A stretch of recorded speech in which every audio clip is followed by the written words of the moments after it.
Ya, nasib pelaut itu memang ada yang bagus, ada yang sedang-sedang aja, ada yang memang benar-benar nasibnya nganggur aja terus. Kenapa bisa begitu? Ya memang kita kembali lagi kepada diri masing-masing. Kalau saya memang, walaupun gaji kecil saya bertahan. Kemudian saya juga tidak pernah minta-minta naik gaji tuh. Sekian tahun. Jadi kita memang harus melihat kondisi perusahaan, berbakti kepada perusahaan.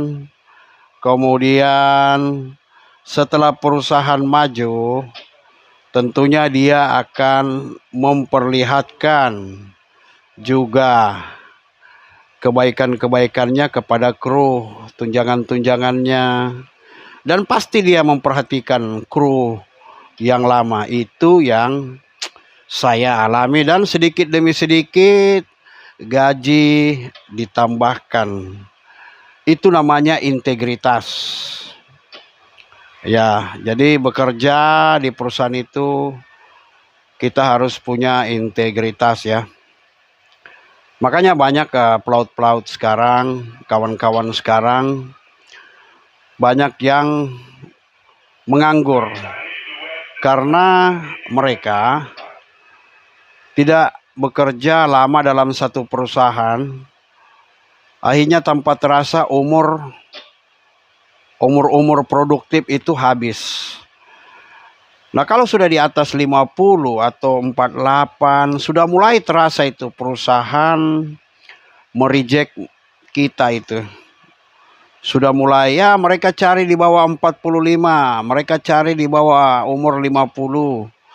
Nah, itulah kelebihannya kalau misalnya kita bekerja di perusahaan itu lama. Jadi sampai umur 60 pun kalau kita secara fisik masih kuat, kita masih dipakai ya tentunya. Dan saat ini kapten dan saya ini kurang lebih ya 15 tahun 20 tahun. Dan kita berpikir untuk pensiun aja di perusahaan ini. Walaupun kita ada tawaran gaji yang lumayan, beda-beda 2.000, 3.000 dolar, kita tetap memilih di sini karena satu, kita sudah menjadi orang lama ya. Kedua, kita juga sudah dikenal oleh orang kantor. Kalau di lokasi baru, situasi baru lagi, kita tidak bisa lihat lagi kenyamanan. Belum tentu kita rasakan seperti yang di sini. Jadi itu hal yang menentukan supaya kita itu betah dalam satu perusahaan dan menghindarkan kita dari pengangguran yang begitu lama. Jadi harus ada passion, integrity pada perusahaan. Itu punya poin tersendiri. Karena kalau kita pikir-pikir misalnya, kalau kita misalnya kerjanya 3 bulan sebulan, kemudian dibalik jadi 1 bulan kerja 3 bulan nganggur. Bahkan ada yang lebih, bertahun-tahun menganggur. Bertahun-tahun menganggur karena rasanya perusahaan sudah habis di Indonesia untuk mau dikirimkan CV. Dan perusahaan-perusahaan sekarang juga itu mereka tentunya selalu minta referensi dari perusahaan lama tempat kita bekerja. Nah, ini yang jadi masalah kalau misalnya kita bekerja tidak bagus dalam satu perusahaan, relation atau hubungan yang baik itu for engineer, for captain, crewing. Tentunya untuk menjadi referensi perusahaan yang kita akan masuki atau tempat yang baru. Nah, ini kawan-kawan pelaut yang saya ingin bagikan. Apabila kita melihat perusahaan baru, bercobalah bertahan setahun 2 tahun untuk melihat situasi di dalam. Kalau perusahaan itu berkembang, bertahanlah. Jadi perusahaan dari satu kapal sampai punya 90 kapal. Tentunya Anda sebagai orang lama pasti diperhatikan. Ini yang masalah. Kemudian saya lihat juga orang yang lama menganggur ini kurang relasi dengan sesama kawan pelaut. Jadi kita juga harus memperbaiki atau punya hubungan baik sesama pelaut di atas kapal, baik itu kapten, kru, EB. Terkadang kerjaan itu ya dari sesama pelaut juga, kawan-kawan. Jadi ini masalah yang dihadapi pelaut. Kalau gaji itu normatif lah ya, tergantung negosiasi. Kalau dalam saat kita mau melamar di perusahaan dan diterima, kita tentunya akan nego berapa gaji yang standar kita yang bisa mereka terima dan berapa standar mereka yang kita bisa terima. Kalau bagi saya gaji itu tidak terlalu nomor satu ya, jadi bahan pertimbangan. Saya lihat dulu hubungan kerja di kapal, cara mereka memperhatikan krunya, memperhatikan kesejahteraannya. Kemudian kalau orang mesin bagaimana dia mau kasih spare part, maintenance-nya. Kemudian orang-orangnya enak nggak di kantor itu. Ada kan kantor perusahaan mereka menganggap pelaut itu ya, padahal pelaut itu di perusahaan pelayaran mereka itu adalah ujung tombak. Di kantor itu juga kalau misalnya bagus kerja, kalau mereka nggak di kapal tidak bagus kerjanya, kapalnya bisa off hire, on hire, off hire, on hire. Jadi bisa jadi masalah juga. Jadi harus punya penghargaan juga.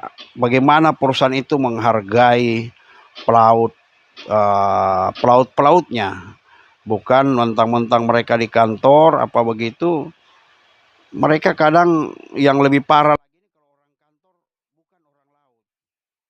Jadi mereka nggak memahami, nggak bisa membayangkan bahwa di kapal itu seperti ini, itu, dan lain-lain. Jadi masalah-masalah di kepelautan ini terjadi begitu kompleks ya. Dari 75.000 mungkin udah 100.000 pelaut. Mungkin hampir separuh itu bernasib baik, separuh bernasib tidak baik, atau sedang-sedang aja. Nah, inilah yang harus diperhatikan juga KPI. Saya sendiri tidak masuk dalam dua organisasi kepelautan itu karena bagi saya pribadi, saya belum mendapat benefit dari mereka selama saya 30 tahun lebih jadi pelaut. Walaupun saya membayar iuran loh. Waktu di Indonesia saya membayar iuran terus itu. Apalagi masalah-masalah yang dihadapi pelaut. Nah, dalam zaman sekarang ini di Malaysia sudah banyak pelautnya. Jadi untuk posisi-posisi tertentu tidak boleh diisi lagi pelaut-pelaut asing. Dulu hampir semua ada EB, bosun, officer itu dari Indonesia. Sekarang ini karena mereka juga sudah banyak pelaut, akhirnya kadang sisa kapten aja sama chief engineer. Dan akhirnya sekarang juga kapten, chief engineer mereka sudah banyak. Jadi makin mempersempit ruang pekerjaan daripada pelaut. Di Thailand juga seperti itu. Dulu di Thailand satu set boleh orang asing seperti kita. Tetapi sekarang kalau dia charterannya panjang, long term, mereka akan mengganti semua kru.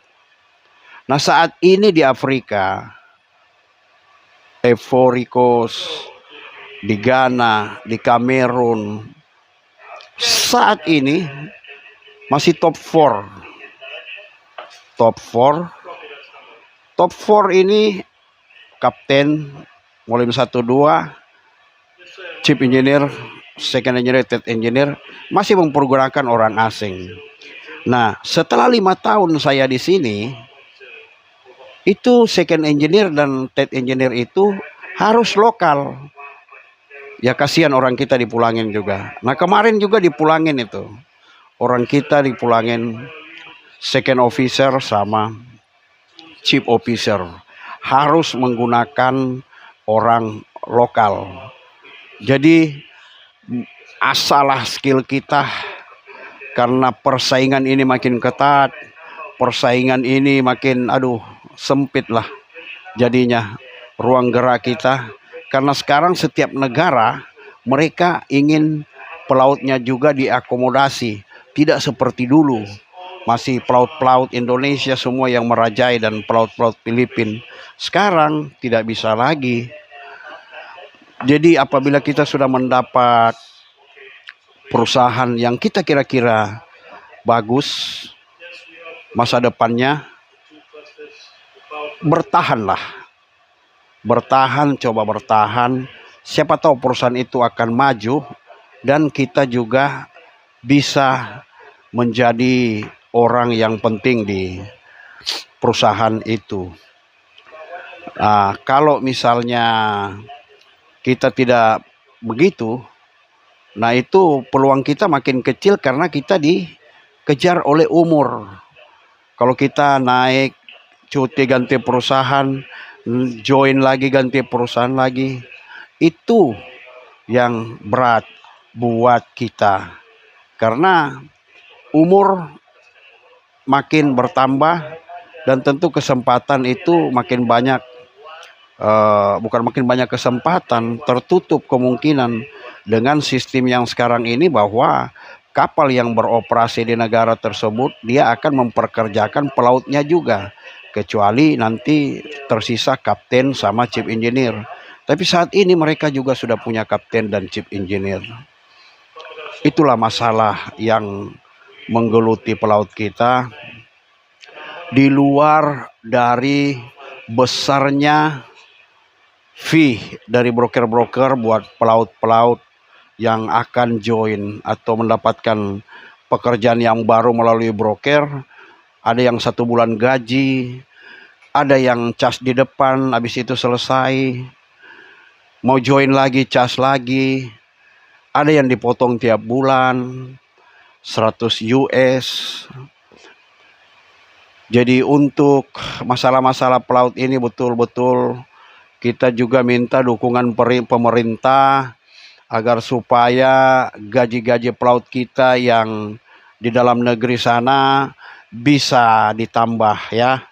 Kenapa di offshore di luar gajinya bisa besar, charterannya sama. Saya juga pernah di offshore di Indonesia. Bisa kok, kenapa enggak dikasih gaji seperti yang di luar?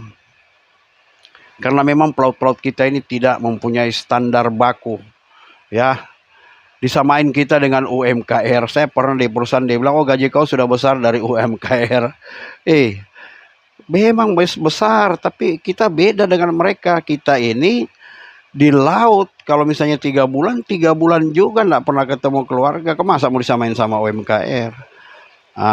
Bahkan ada yang lebih kecil lagi di Surabaya sana.